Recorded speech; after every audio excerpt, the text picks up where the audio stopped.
Hey guys, the app I chose to analyze is an app called Clue. This app is a menstrual cycle tracking app. So we're gonna first start with the visual hierarchy. So when you first open the app, the focal point is this like big circle. This big circle kind of represents like the cycle, so you could actually drag this like little circle that says day one around, and it's kind of like a different kind of calendar. So if you would drag it over here where these little clouds are, it would say like ovulation period. So that's kind of cool. So the color scheme is like red and like this teal color. So the red obviously like symbolizes blood, and then the blue, like the teal, um, it's more like a peaceful color. It symbolizes tranquility.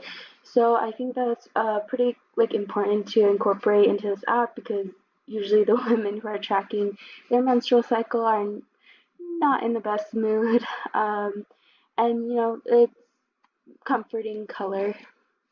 So the typography, the font is big, it's easy to understand. There's nothing too like, you know, unique about it. It gets the job done, I think. The appeal, so the overall design of the app is like visually pleasing and it's clean. The content isn't spacious, isn't cluttered.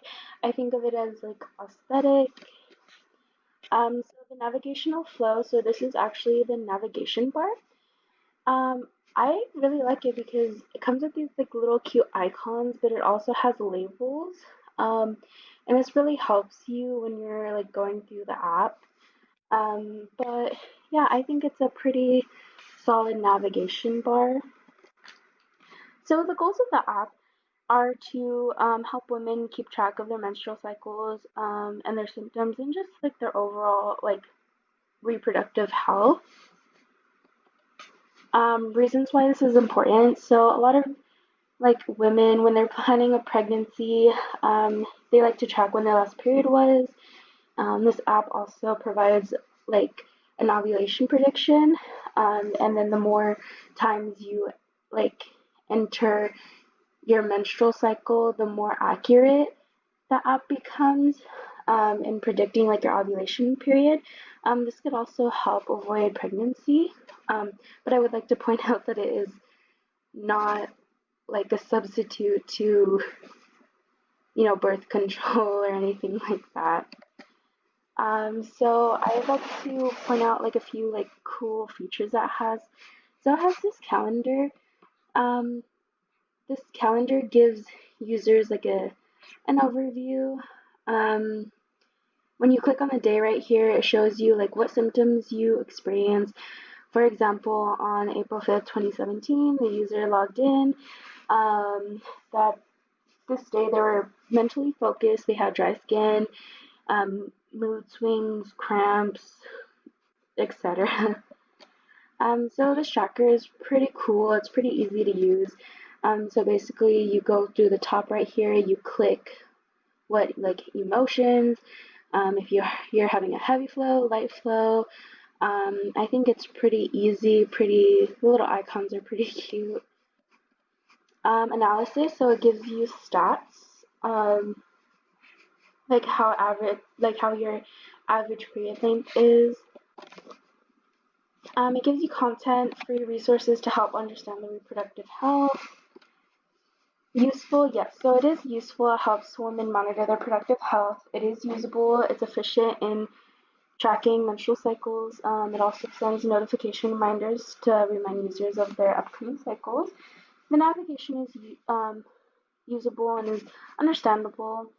This app is accessible to everyone with email. All the free features are useful. The add-ons include things like chats with reproductive specialists.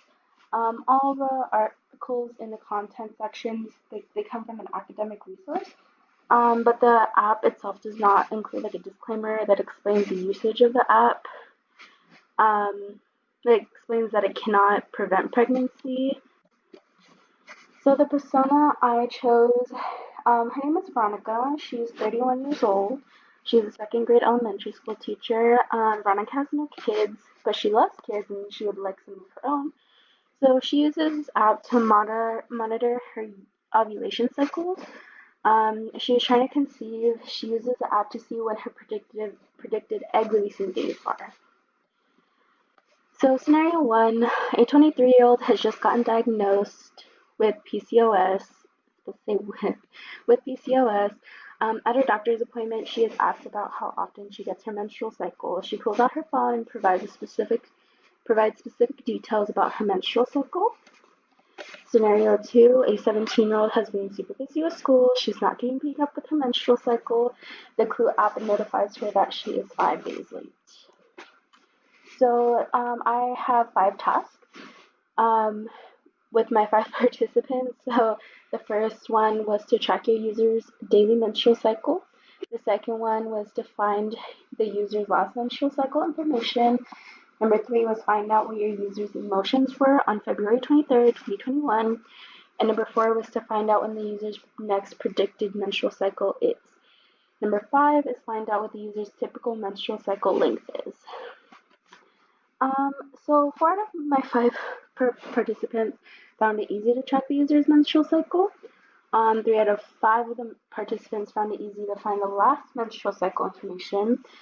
5 out of 5 of the participants found it easy to find out what the user's emotion was on February 23rd, 2021. 4 out of 5 of the participants found it easy to find the next predicted menstrual cycle.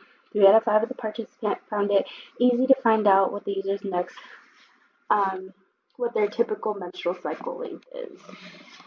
So recommendations. The app is overall well structured. Some recommendations would be to include changing the wording and adding a disclaimer about preventative pregnancies. So I did notice that some of my participants did get confused on the analysis section. They did use weird words. So I think just using better wording to help them better understand what means what would be very useful.